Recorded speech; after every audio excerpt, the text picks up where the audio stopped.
Filipenses capítulo 3, versículo 4. Vamos a leerlo nuevamente. Dice, aunque yo tengo también de qué confiar en la carne, dice Pablo. Si alguno piensa que tiene de qué confiar en la carne, yo más. Circuncidado el octavo día, del linaje de Israel, de la tribu de Benjamín, hebreo de hebreos, en cuanto a la ley fariseo, en cuanto a celo perseguidor de la iglesia, en cuanto a la justicia que es en la ley, irreprensible. Pero cuántas cosas eran para mí ganancias y las he estimado como pérdida por amor de Cristo. Y ciertamente aún estimo todas las cosas como pérdida por la excelencia del conocimiento de Cristo Jesús, mi Señor, por amor del cual lo he perdido todo y lo tengo por basura para ganar a Cristo y ser hallado en Él.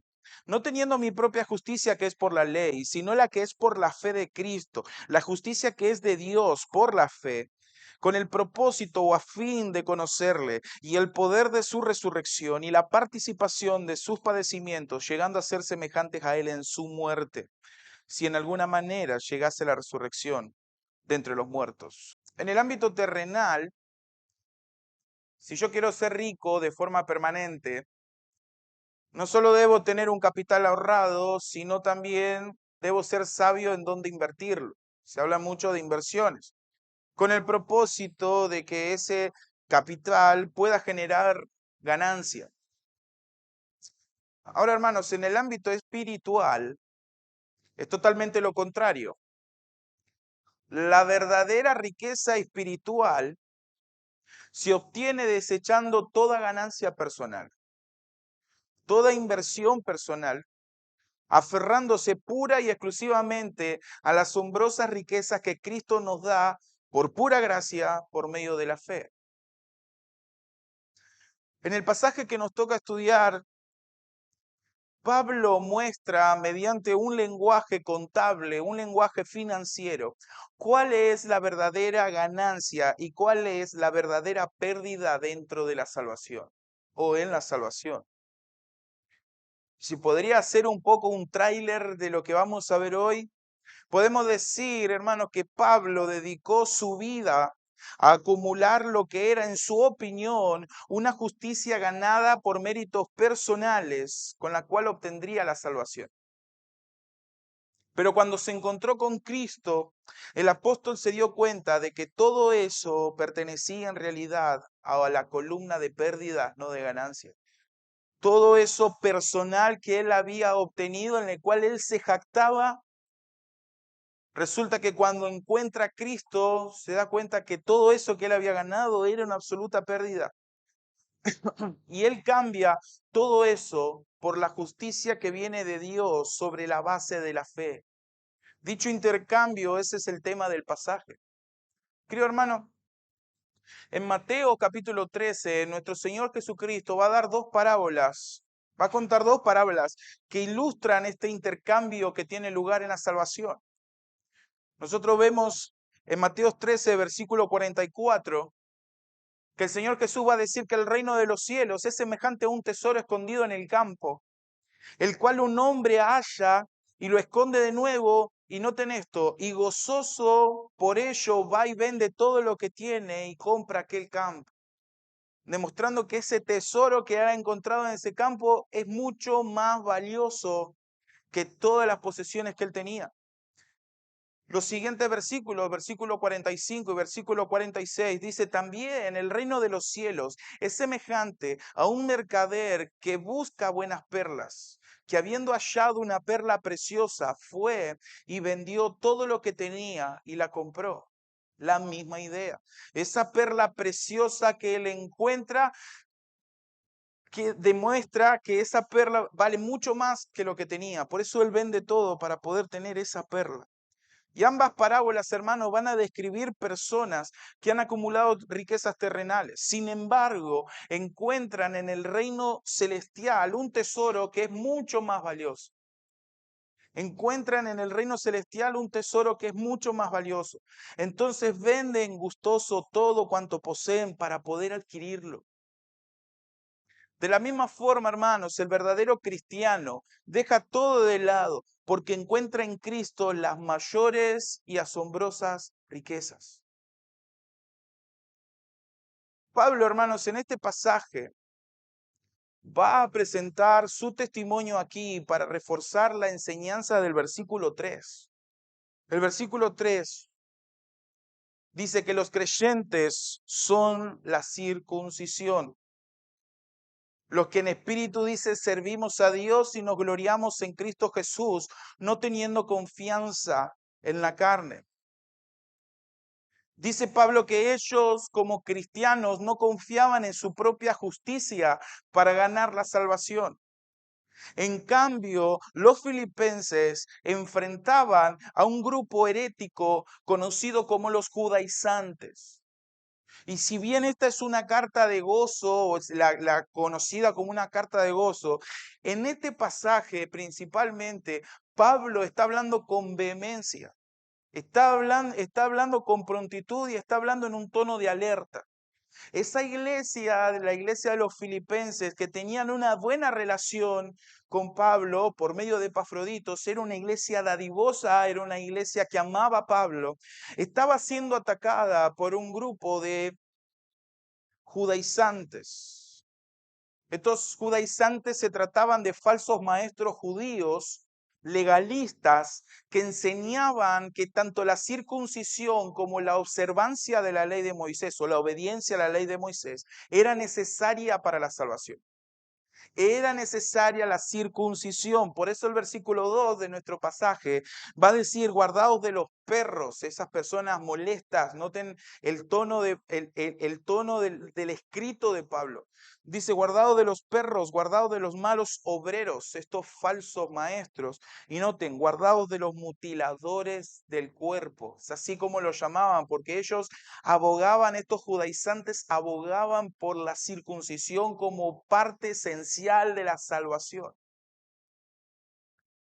Por eso, hermanos, ante este contexto que estaba pasando en la iglesia de Filipenses, Pablo se va a poner como ejemplo para demostrar que la justicia personal no sirve de nada para alcanzar la justificación. La justicia personal no sirve de nada para alcanzar la justificación, para alcanzar la vida eterna. Por eso noten el cambio de persona que hace entre los versículos 3 y 4. Noten, dice,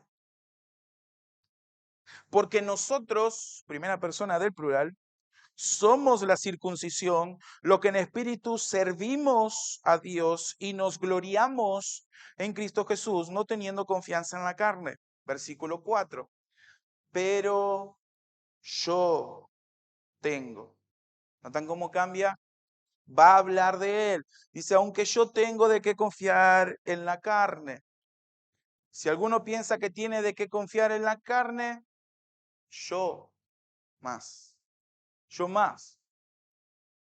Hermanos, recuerden que lo que dice el apóstol en este pasaje va a hacer referencia a la justificación, a la santificación, lo que va a hablar, perdón, a la salvación. Lo que va a hablar el apóstol en este pasaje es contrarrestar esa falsa enseñanza de los judaizantes, de que hay que observar la ley, de que hay que obedecer la ley, hay que circuncidarse, y eso añadirle a la salvación o a la predicación del evangelio de los apóstoles y de los primeros cristianos para poder obtener la salvación. Y Pablo dice no. En términos generales, hermanos, lo que expresa el versículo 4 cuando él dice yo más, es que si la salvación fuera por nuestra propia justicia, entonces yo, Pablo, es la idea, tendría una gran ventaja sobre todos. Tendría una gran ventaja sobre todos. Dicho de otra forma, si la salvación es solo por méritos humanos, de seguro Pablo sería uno de los primeros en entrar en el cielo. De seguro. Y después de decir eso, Pablo va a mostrar, si se le puede decir, su currículum vitae terrenal. Va a mostrar sus credenciales terrenales.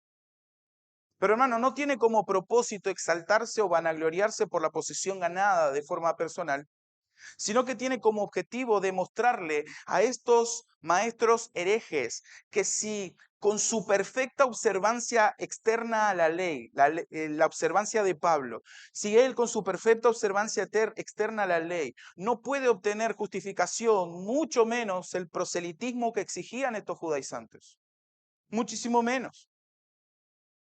Pablo lo que está escribiendo aquí es un grito y está mostrando a viva voz que la salvación no es por méritos humanos, no es por justicia propia, es por la justicia de Cristo imputada a nosotros por medio de la fe. Solo que nosotros vamos a ver en nuestro pasaje y lo vamos a dividir en tres secciones.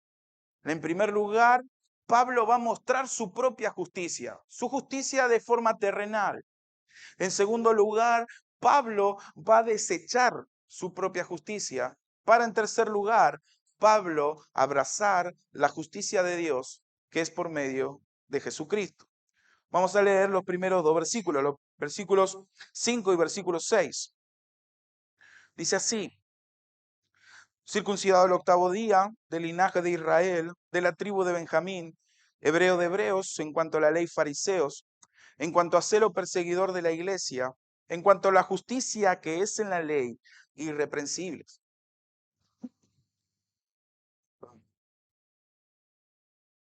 En Gálatas capítulo 1, versículos 13 y 14, encontramos un pequeño resumen de lo que estos versículos dicen.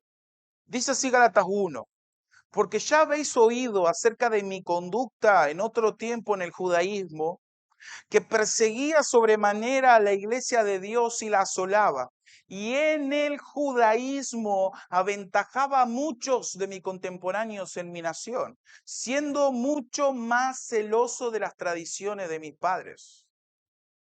Interesante, interesante. Ahora Pablo va a mostrar sus credenciales, que hermanos, hablando de forma humana, son realmente asombrosas.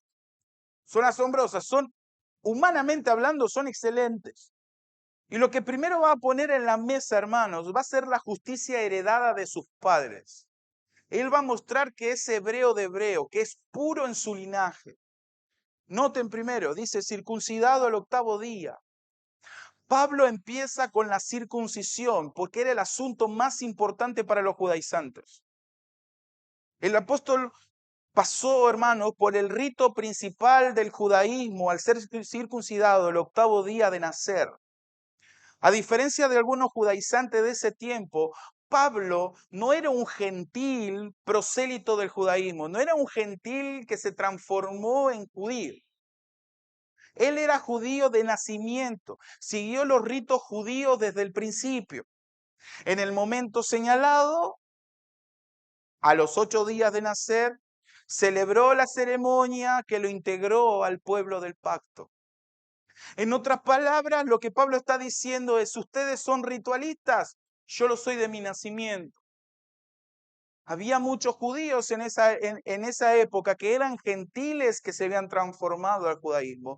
Y había judíos que se habían transformado a los griegos, que se le denominan helenistas. Y él dice: si vamos a hablar de ritual, yo soy ritualista desde nacimiento, yo soy circuncidado al octavo día, como la ley manda. Pero no solamente dice circuncidado al octavo día, sino también dice del linaje de Israel. Hermanos, sus padres, los padres de Pablo, no pertenecían a una raza mixta, como muchos de los que vivían por aquellos tiempos en Palestina, ni habían sido incorporados en Israel. Pablo era descendiente directo, no solo de Abraham, no solo de Isaac, sino también de Jacob. Cuando nosotros vemos la historia en Génesis, notamos que Abraham tuvo 2 hijos, Isaac e Ismael. Los ismaelitas también eran descendientes de Abraham, pero en Isaac el Señor le promete que será llamada tu descendencia. Lo mismo pasa con Isaac.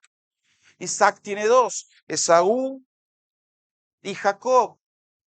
De la descendencia de Esaú aparecen los sedomitas, pero es en Jacob El mayor servirá al menor. Es en Jacob. Pablo, hermanos, por tanto, pertenecía al pueblo elegido, al pueblo del pacto, al pueblo especialmente privilegiado. Lo que Pablo está mostrando, una de las credenciales, no era que solamente era circuncidado el octavo día, sino que también su genealogía era pura. Y hermanos, no eran muchos los judíos que podían alardear de tener una genealogía pura, que vaya directamente tanto el padre como la madre a los patriarcas. En ese tiempo había mucha gente, como decía antes, prosélito al judaísmo, por lo tanto la raza no era pura. Y Pablo saca a relucir su linaje. Dice, yo tengo un linaje puro, yo tengo un linaje puro. Pero va un poquito más y va a decir de la tribu de Benjamín. Benjamín, hermanos, era el menor de los dos hijos que tuvo Jacob con su esposa, a quien amaba, Raquel. También fue el último hijo que le nació a Jacob y el único hijo que le nació en la tierra prometida.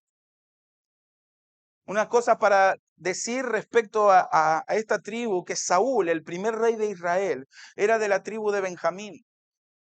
Cuando se repartió la tierra prometida entre las 12 tribus, la ciudad santa de Jerusalén fue incluida en el territorio de Benjamín. Cuando el reino se dividió tras la muerte de Salomón, solo Benjamín y Judá pertenecieron fieles a la dinastía davídica. Solo Judá y Benjamín. Podemos hablar del líder Mardoqueo, que fue instrumento de Dios junto con Esther para salvar a los judíos del genocidio. También ellos pertenecían a la tribu de Benjamín. Así que, hermanos, la tribu de Benjamín era una de las tribus más ilustres en Israel.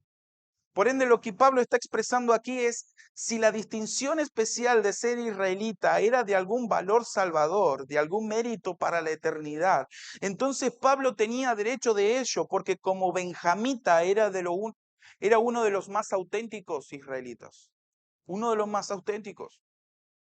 Por eso termina diciendo hebreo de hebreos, hebreo de hebreos.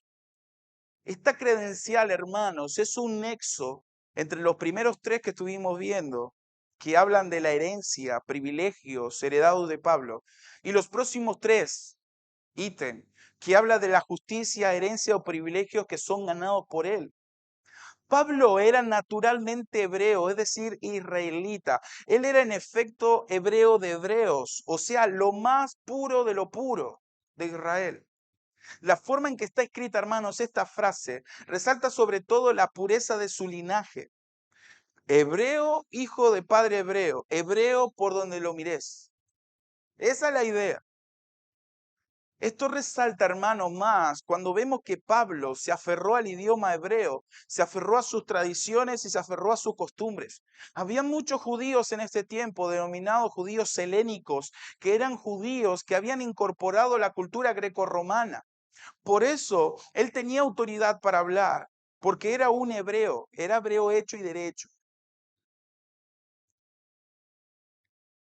Pero ahora Pablo va a pasar de la justicia heredada por sus padres a la justicia que él mismo ganó. Le circuncidado al octavo día, del linaje de Israel, de la tribu de Benjamín, hebreo de hebreos, y noten esto en cuanto a la ley, fariseo. Pablo, en su periodo precristiano, se enorgullecía de este hecho, de su posición, honor como fariseo. Él superaba en la religión de los judíos a muchos de sus compatriotas de su misma edad y era en gran manera celoso de las tradiciones de sus padres, como leíamos en Gálatas capítulo 1. Dice, conforme a las más rigurosas sectas de nuestra religión, he vivido fariseo, decía él mismo en Hechos 26:5. Hermanos, volverse fariseo en ese tiempo, dentro del judaísmo, era alcanzar el nivel más alto de que un judío devoto y legalista quería. Era alcanzar el nivel más alto. Los fariseos eran extremadamente leales a la ley, al Antiguo Testamento y a todas las tradiciones que habían sido añadidas. De hecho, hermanos, es probable que la palabra fariseo provenga de un verbo que significa separar. ¿Qué significa separar? Lo cual indica que eran apartados para la ley.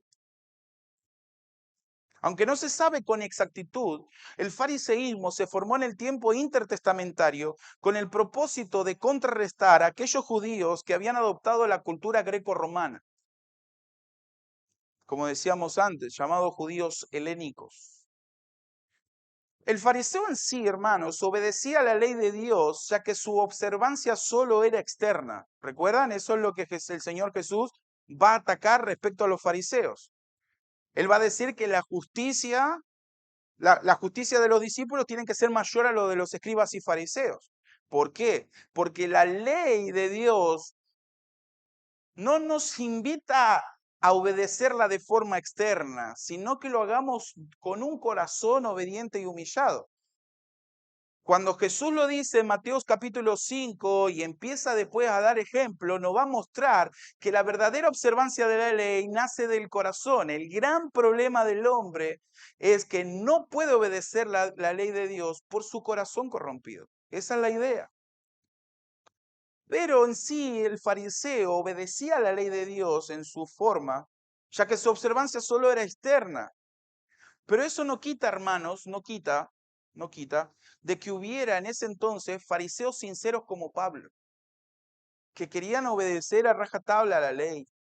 Y como dije antes, perdón, era de gran prestigio para el judío el ser llamado fariseo. Era de gran prestigio. En otras palabras, en lo que concierne a la religión judía pura, Pablo sobrepasaba a muchos. Pero como vamos a ver más adelante, eso no le sirvió. Lo próximo que dice es en cuanto a celos, perseguidor de la iglesia. Los judíos valoraban el celo como la virtud religiosa por excelencia. Era la virtud religiosa por excelencia. Y hermanos, el celo es una moneda de dos caras. La una es el amor y del otro lado el odio. Ser celoso, hermanos, significa amar a Dios y odiar lo que le ofende. Eso es lo que entendían los fariseos. El amor celoso, pero mal enfocado de Pablo por Dios, le llevó a odiar y a perseguir a los cristianos. La intensidad de su celo puede verse en la magnitud de la persecución a la iglesia. Después del martirio de Esteban, Pablo dice que asolaba la iglesia y entrando casa por casa, arrastraba a hombres y a mujeres y los entregaba en la cárcel. Dice Hechos capítulo 9, Saulo, respirando a una amenaza y muerte contra los discípulos del Señor, vino al sumo sacerdote y le pidió cartas para la sinagoga de Damasco. Noten eso, a fin de que si hallase algunos hombres o mujeres de este camino, que así se le denominaban a los cristianos, los trajese preso a Jerusalén. La persecución de Pablo era violenta, pero después de la conversión, dice que todos los que le oían estaban atónitos. Y noten lo que decían aquellas personas de Damasco que lo escuchaban predicar. Dice, ¿no es este el que asolaba en Jerusalén a los que invocaban este nombre? Y a eso vino acá, para llevarnos presos ante los principales sacerdotes. Pablo lo que está diciendo es, si el celo perseguidor hubiera podido abrir las puertas del cielo, Pablo hubiera entrado derecho en él. Pablo hubiera entrado derecho en él. También en este particular, hermano, su ventaja a los judaizantes era muy grande por su celo. Ese fuego que lo consumía por un celo mal enfocado. Mal enfocado. Estos eran meros proselitistas, estos judaizantes. Él había sido perseguidor hasta la muerte. Perseguidor hasta la muerte. Pero no termina ahí, sino que la última credencial que él va a mostrar, él dice, en cuanto a la justicia que es en la ley, irreprensible. ¡Wow! Impresionante. Humanamente hablando, la conducta de Pablo era irreprochable. Su observancia externa a la ley de Dios era estricta, era casi perfecta. Si nosotros vemos, Pablo parecía tenerlo todo. Había cumplido los ritos requeridos, era miembro del pueblo escogido por Dios, era de una favorecida tribu de Israel, había guardado de manera escrupulosa su herencia ortodoxa, era uno de los más devotos legalistas del judaísmo, era celoso hasta el punto de perseguir a los cristianos y seguía todas las exigencias del judaísmo. Y es aquí donde Pablo responde el ¿por qué enumera tantas cosas? Lo que me lleva a mi segundo apartado. Pablo desecha su propia justicia. Después de mostrar que él, de forma terrenal, sobrepasaba prácticamente todo lo de su época y a la gran mayoría de los judaizantes, él va a decir en el versículo 7, pero cuántas cosas eran para mí ganancia, las he estimado como pérdida por amor de Cristo.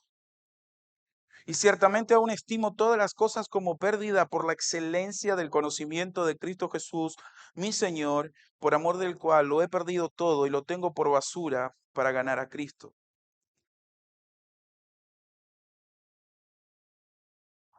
Noten el verso 7. Todos estos privilegios que él lo tenía como ganancia, dice todos estos privilegios, dice, ¿y cuántas cosas eran para mí ganancia? Una perfecta justicia personal. Pero haciendo referencia a Hechos 9, en el camino a Damasco, cuando nuestro amado Señor se le presenta, él se va a dar cuenta que su celo, su rigurosa religión, las creencias y crianzas heredadas por sus padres eran inútiles para poder obtener la justificación salvadora. En ese camino, él se vio un pecador equivocado. Él se vio un pecador orgulloso. Él se vio un pecador condenado. Él tan celoso, tan judío, tan escrupuloso en lo que es la ley, cuando se le aparece Cristo, se da cuenta que era todo basura y que se estaba autolastimando.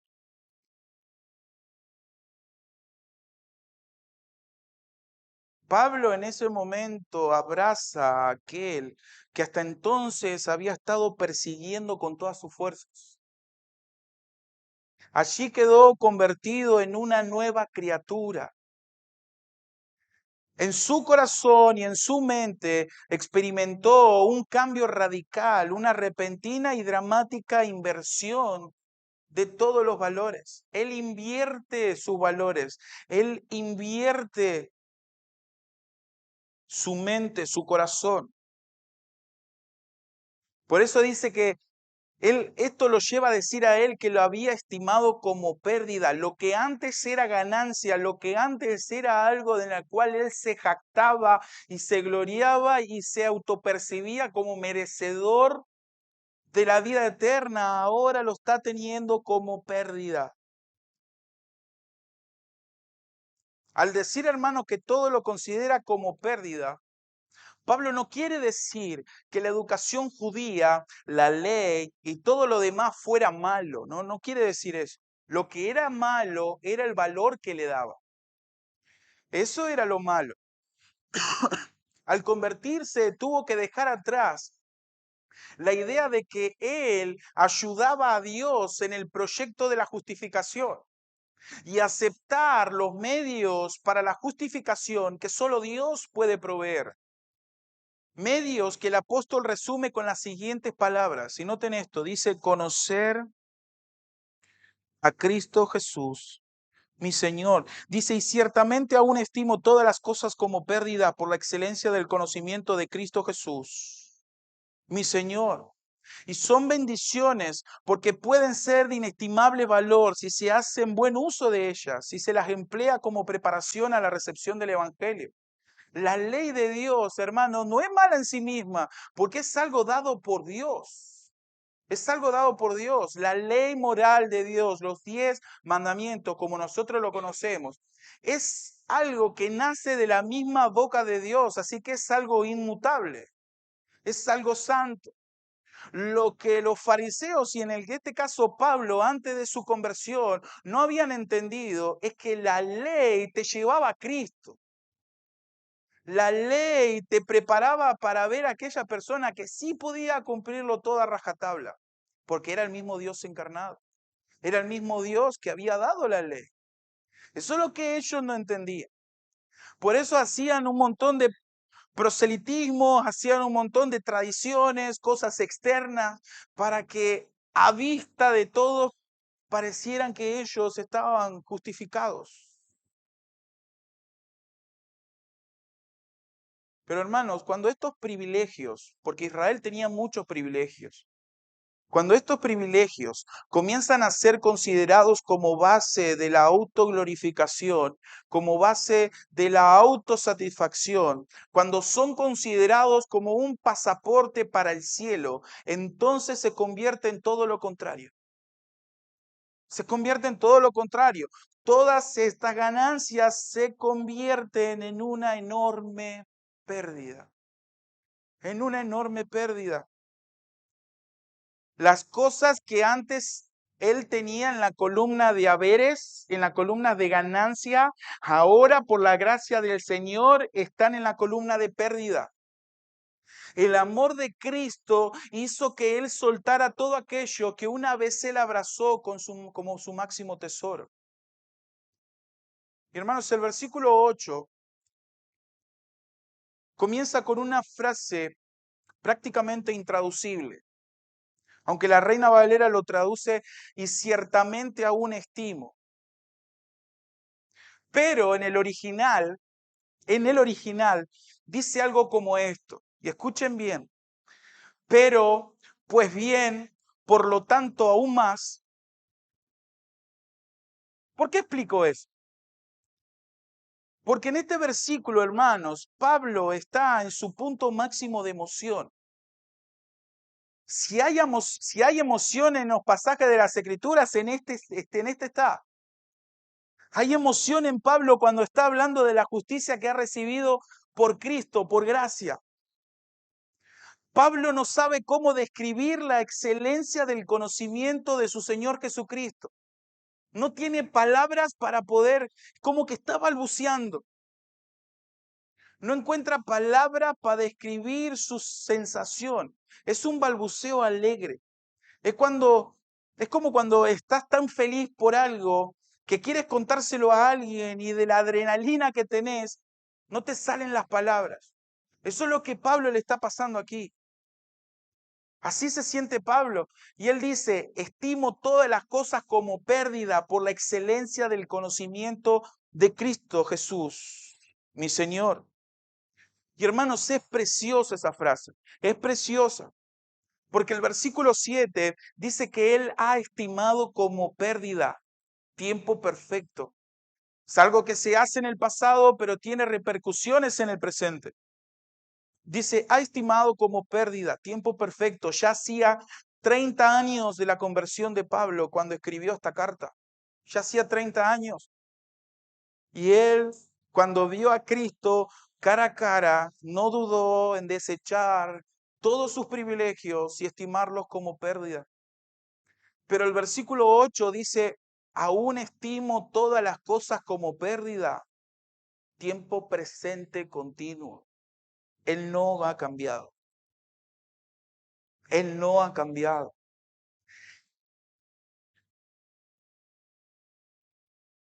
El tener esa comunión cara a cara con Cristo fue suficiente para que desde ese día hasta su muerte lo tenga como pérdida con tal de conocer a aquel que había conocido en el camino a Damasco.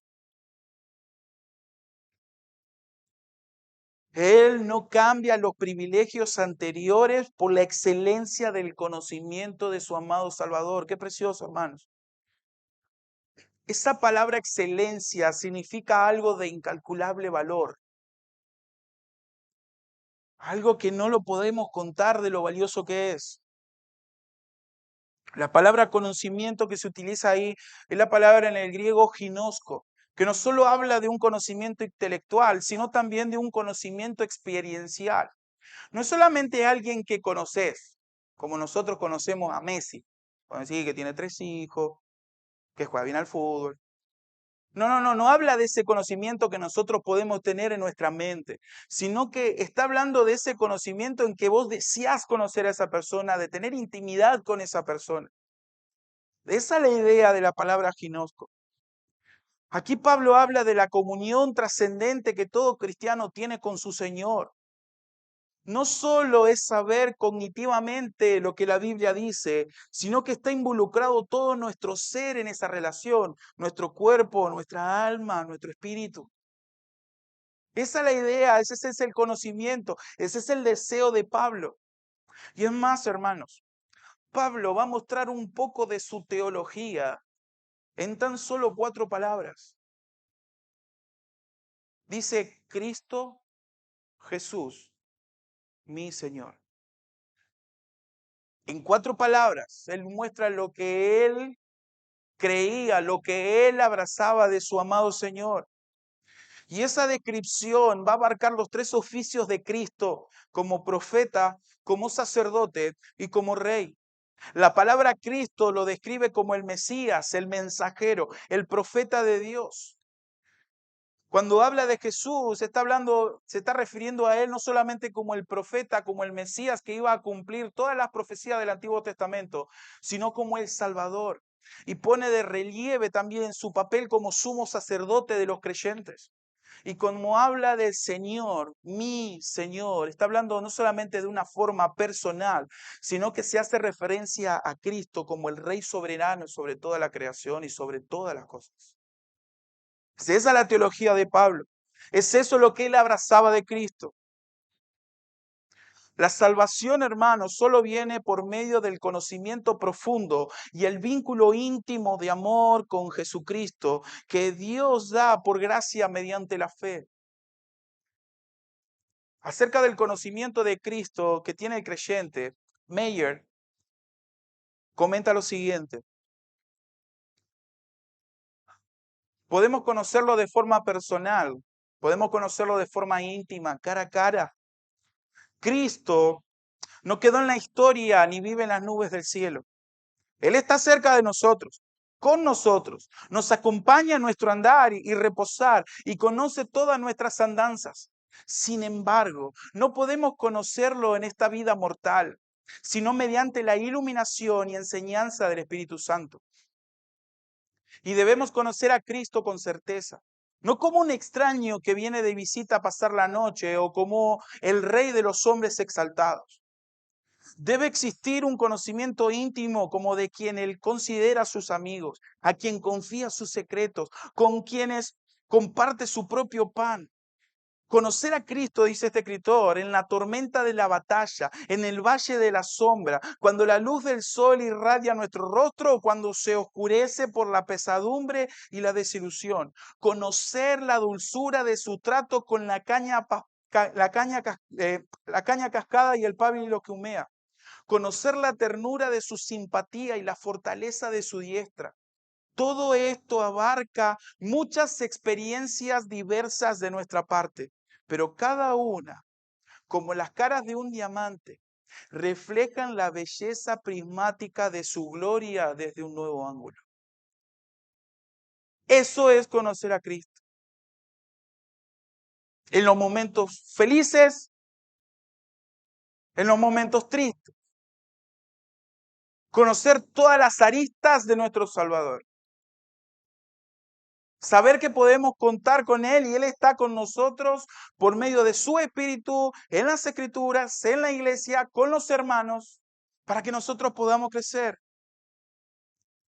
Y Pablo va a culminar el versículo 8 diciendo que por amor a Cristo, Él tiene todo por basura. Tiene todo por basura. Esa palabra es fuerte, hermanos, en sí misma y significa desecho. Y significa desecho. Isaías 64:6 va hacer referencia a esta palabra y dice, Todos nosotros somos como suciedad y toda nuestra justicia es como trapo de inmundicia. Esa es la idea. Y caímos todos nosotros como la hoja y nuestras maldades nos llevan como viento. Hermanos, todos los esfuerzos por alcanzar la salvación mediante logros humanos no son más que basura, como lo más despreciable. Querido amigo, si piensas ganarte el cielo por tus buenas obras, te digo que estás en el camino equivocado. Eso es una pérdida. Para Pablo, todo privilegio y prestigio y esfuerzo humano es una completa basura si se lo estima de valor salvífico. Si se lo estima de un valor salvífico.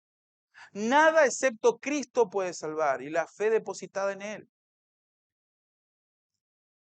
Muchas veces todos quieren ir a la iglesia, pero además hacer algo más, como si podríamos torcer el brazo de Dios o la ira de Dios en base a nuestros esfuerzos personales. Nos hemos olvidado de que cuando pecamos estamos pecando ante un Dios que es infinitamente justo. Nos estamos olvidando de eso. Hermanos, Mateo capítulo 7 nos muestra esta gran verdad. Muchos me dirán en aquel día, Señor, Señor, en tu nombre echamos fuera demonios, en tu nombre hicimos muchos milagros. Y el Señor le va a decir, nunca os conocí, nunca tuve ginosco, nunca tuve un conocimiento, una relación experiencial entre nosotros en el cual vos anhelabas conocerme y yo me daba a conocer. Hermanos, las buenas obras que nosotros podamos hacer tienen valor si están cubiertas de la sangre de Cristo. Si están cubiertas de Cristo. Porque hermanos, nosotros fuimos salvados para buenas obras. Dice, las cuales Dios preparó de antemano para que anduviésemos en ellas. Las buenas obras en sí no tienen ningún valor a no ser que esas buenas obras sean hechas en Cristo.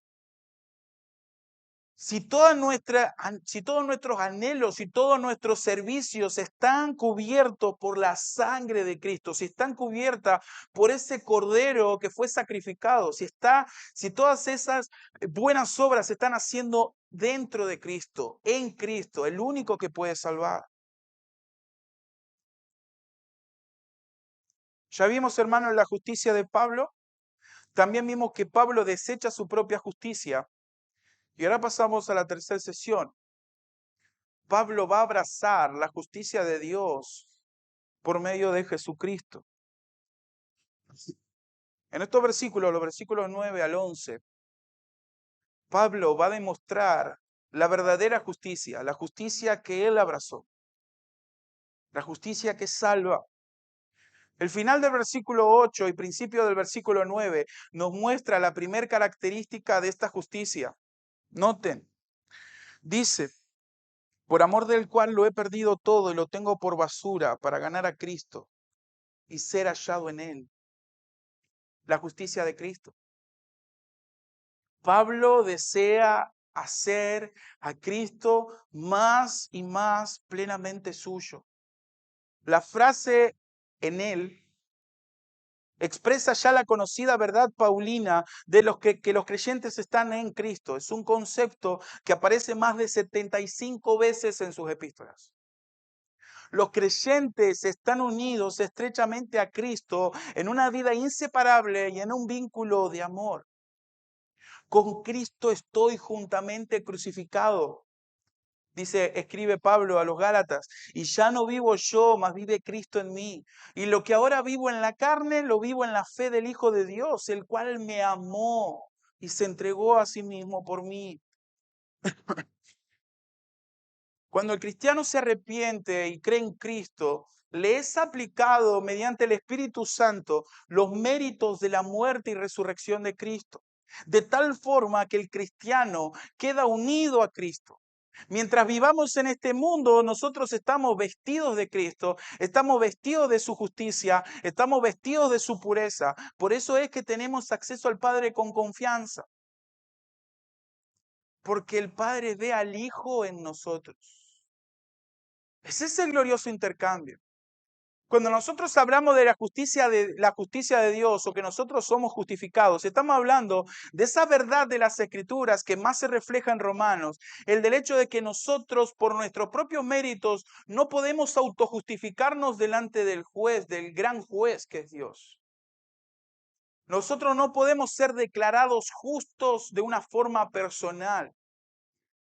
Todas nuestras buenas obras de una forma personal, de una forma terrenal, por más buena que sea, están manchadas de pecado, porque todas las cosas que nosotros hacemos las tenemos que hacer para la gloria de Dios.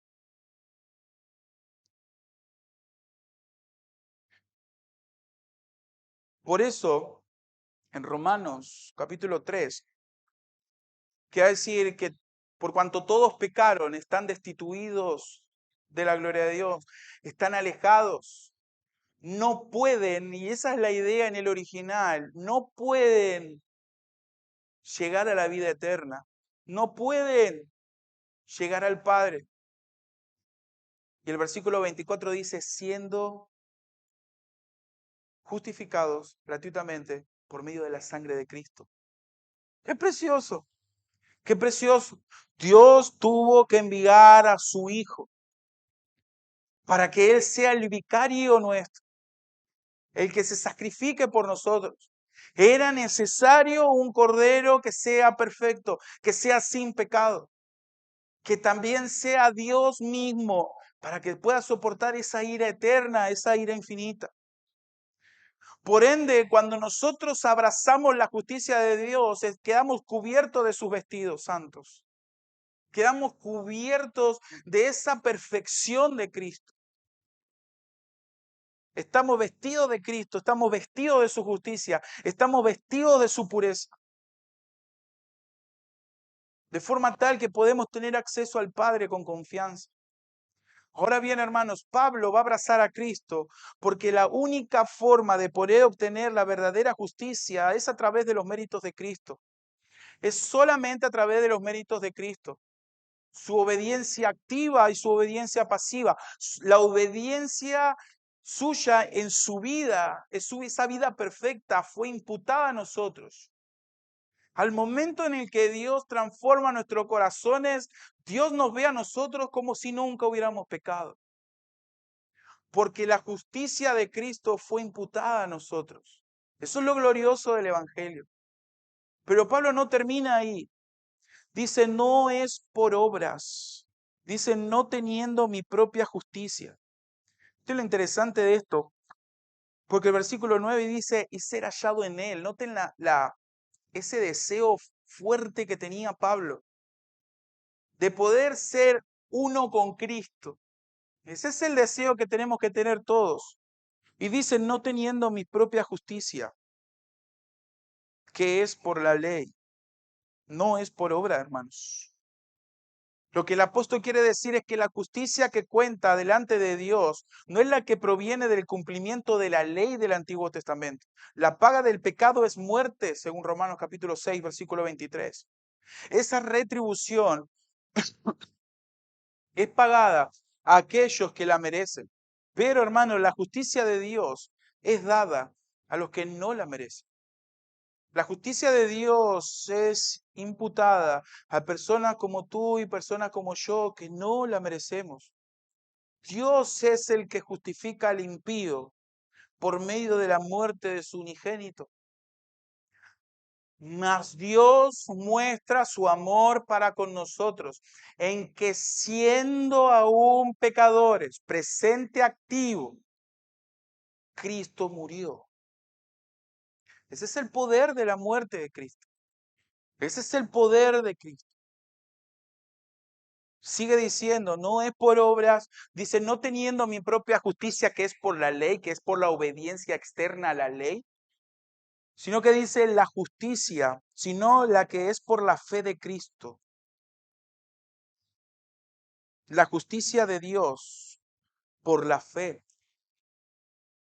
Lo que va a decir Pablo y va a atacar a estos judaizantes, que la justicia es por fe.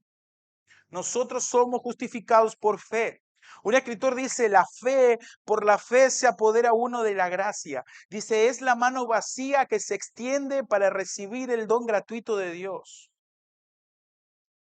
Hermanos, si la única justicia que cuenta delante de Dios es la de Cristo imputada al pecador como don divino, como un don gratuito e inmerecido, es lógico que nos postremos delante de Dios arrepentidos y confiando en la gracia de Dios. Eso es lo que pasó con Pablo cuando vio a Cristo. Su palabra dice, la palabra de Dios dice que el que a mí viene no le echo fuera. Es solo por la fe, es decir, por una confianza en Dios y por tanto en su palabra y que hace suya lo que Él da. Es una fe sencilla que abraza a Cristo como un todo, como un especial tesoro que vale la pena venderlo todo, contar de conocer más a Cristo. ¿Qué tengo que hacer para ser salvo? Cree en el Señor Jesucristo. Abraza a Cristo. Deja tu vida pasada, tus buenas obras. Deja de confiar en tu religión. Deja de confiar en tus buenas obras. Confía en Cristo. Deposita tu alma, tu espíritu, tu cuerpo. Abraza a Cristo. Todos los seres humanos quieren ir al cielo. O después de muerto, hallar paz. La única forma de poder entrar a la vida eterna es a través de Cristo, no de mis méritos. No de mis méritos, es a través de Cristo. La justicia que es por fe, la justicia que viene de Dios, dice el pasaje. La justicia que es de Dios por la fe, la justicia viene de Dios. Dice Romanos 3, siendo justificado gratuitamente por su gracia. Es algo de Dios, queridos hermanos. Mediante la redención que es en Cristo Jesús, a quien Dios puso como propiciación. ¿Quién es el agente activo ahí? Dios. A quien Dios puso como propiciación por medio de la fe en su sangre, con el propósito de manifestar su justicia a causa de haber pasado por alto en su paciencia los pecados pasados. Segunda Corintios capítulo 5, versículo 19 va a decir que Dios estaba en Cristo. Dios, otra vez, el agente activo por medio de su más perfecto mediador, Cristo. Dios estaba en Cristo, reconciliando consigo al mundo, no tomándoles en cuenta a los hombres sus pecados. Qué precioso que es el Evangelio.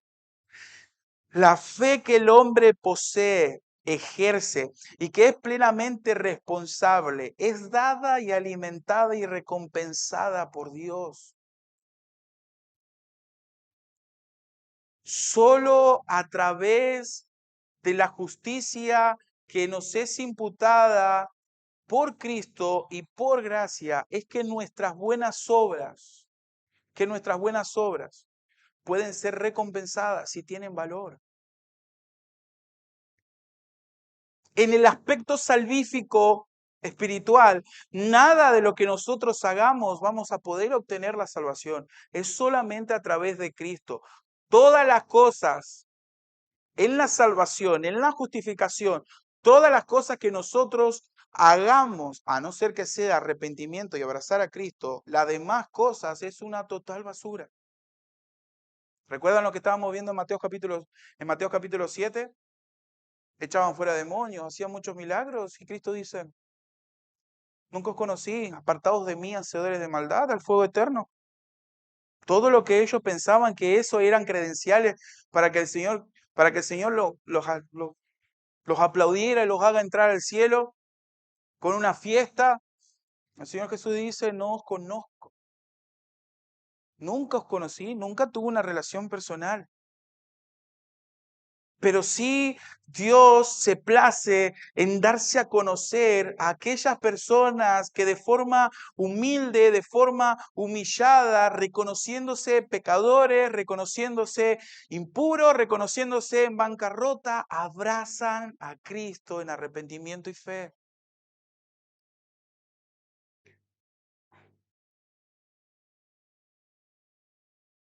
Lo siguiente que va a decir, versículo 10, dice, a fin de conocerle y el poder de su resurrección y la participación de sus padecimientos, llegando a ser semejante a él en su muerte. La verdadera justicia, según Pablo, produce santificación. Va a volver al tema del versículo 8.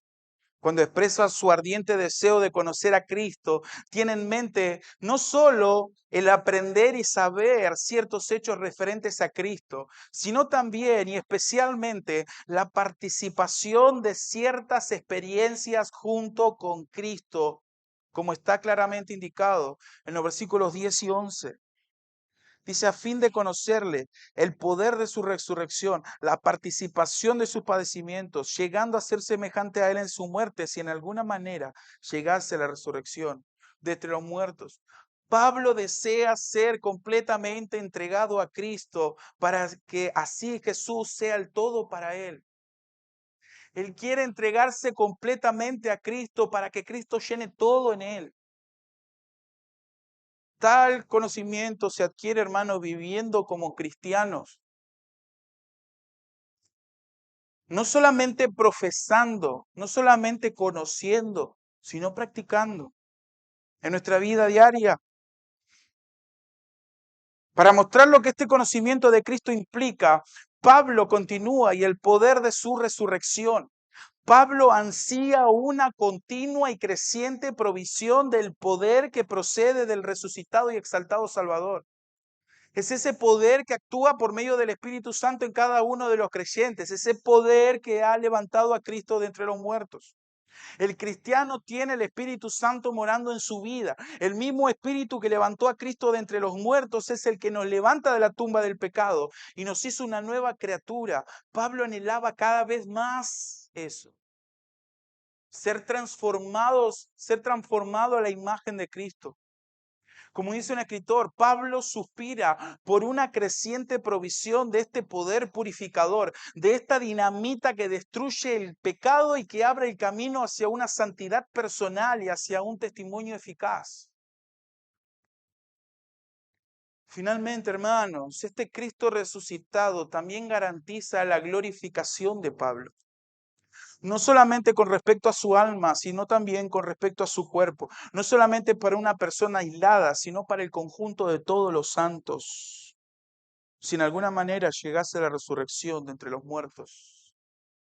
Noten ese deseo de Pablo de querer ser igual a Cristo en sus padecimientos, en el poder que operaba en Cristo.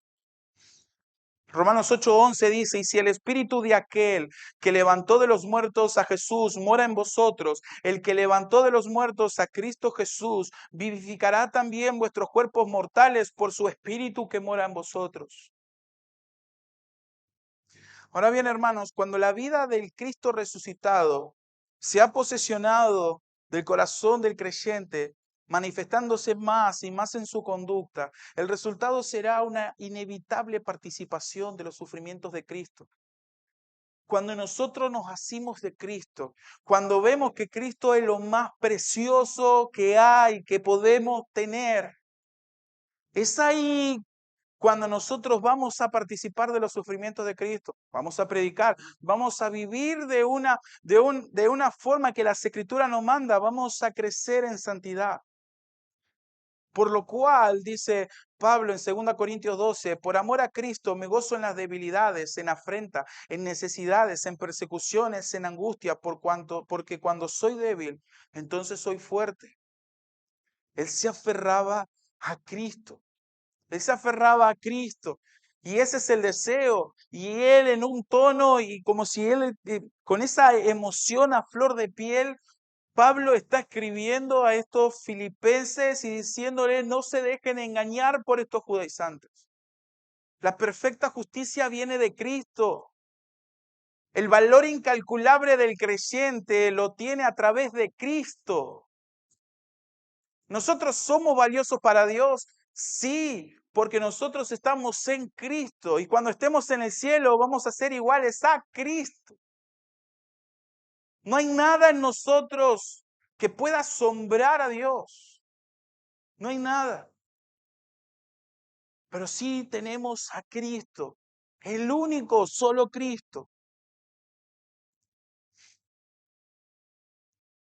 Para concluir, lo que Pablo defiende con firmeza en Filipenses capítulo 3 es que la salvación proviene de la iniciativa de Dios y es a través de la fe en Cristo. Y esta enseñanza, hermanos, sigue recibiendo ataques, tanto como en la época de Pablo, como en la época de Lutero, como en la época actual. Tristemente, estas verdades de la justificación solo por fe, solo por Cristo, solo para la gloria de Dios, solo por gracia, está recibiendo ataques. Y como Pablo va a demostrar como Pablo ya ha demostrado en este pasaje, estas verdades tienen que estar a flor de piel nuestra, no solamente en una convicción como confesión, sino también en una práctica como convicción. No solamente como confesión, también como convicción en nuestra vida diaria. Porque es lo que Pablo muestra. Pablo no muestra solamente su teología, no muestra solamente su cristología, no muestra lo que él sabe acerca de la justificación, sino que él se pone como ejemplo mostrando que todas las cosas que él había hecho eran basura cuando él encontró a Cristo. Filipenses 3 no es un reto solo para los cristianos, es un reto a vivir lo que creemos, sino que también lo es para los que no creen. Es un reto a examinar tus convicciones. Es un reto a examinar lo que crees. ¿Por qué crees que vas al cielo? ¿Por qué crees que tienes el cielo ganado? ¿Por qué piensas que tienes vida eterna? ¿Es por tus buenas obras? ¿Es por tu religión? ¿Es por lo que sabes? ¿O es por Cristo? ¿O es porque has desechado todas tus obras, todas tus posesiones, todas tus credenciales y has abrazado a Cristo?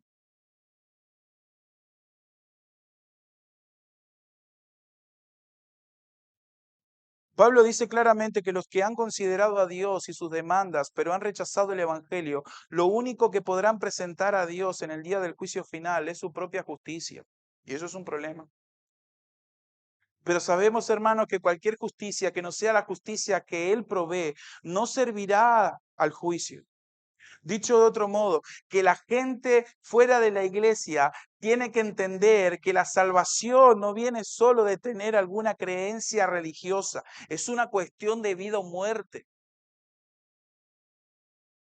Es una cuestión de vida o muerte. La salvación no solamente tiene que ver con algo que se dice dentro de una iglesia, sino que es una cuestión de vida o muerte.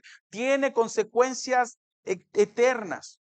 La salvación, hermanos, viene al creer el Evangelio de Jesucristo, tal como está recogido en las Escrituras, tal como la iglesia fiel ha predicado a través de los siglos. Ese es el Evangelio. Por eso hay preguntas para nosotros, para que nos examinemos.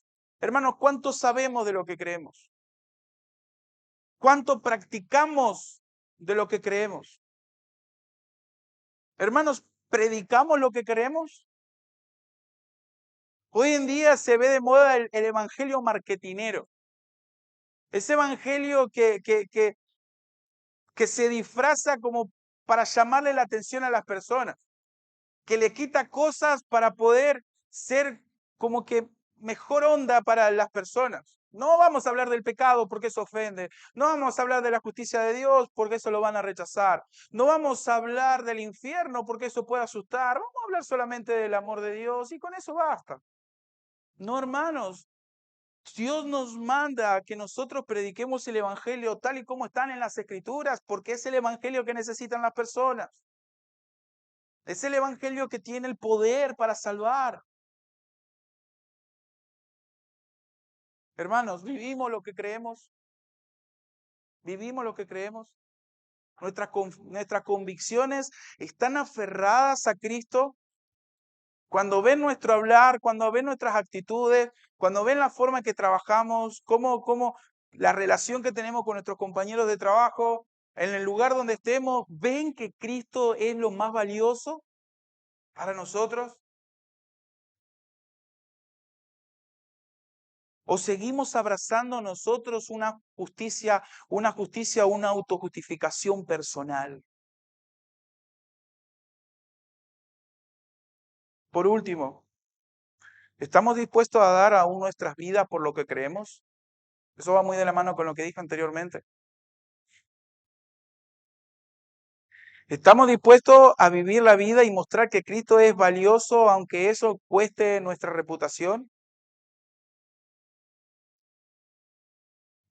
Es en la vida cotidiana, hermanos, en que nosotros vamos a demostrar si realmente a Cristo lo tenemos como el mayor de los tesoros. En nuestro hablar, en nuestras reacciones, en nuestra familia, en nuestro matrimonio, en nuestro trabajo, en nuestra escuela, en donde vamos al predicar el Evangelio, al mostrar amor, al mostrar paciencia, al enseñar las Escrituras. Es ahí donde nosotros mostramos si realmente Cristo es lo más valioso para nosotros o si seguimos abrazando nuestra reputación personal. Que Dios nos ayude, hermanos. Que Dios tenga misericordia de nosotros y que a través de las Escrituras nosotros podamos conocer, anhelar ese conocimiento de Cristo, pero también poder llevarlo a la práctica.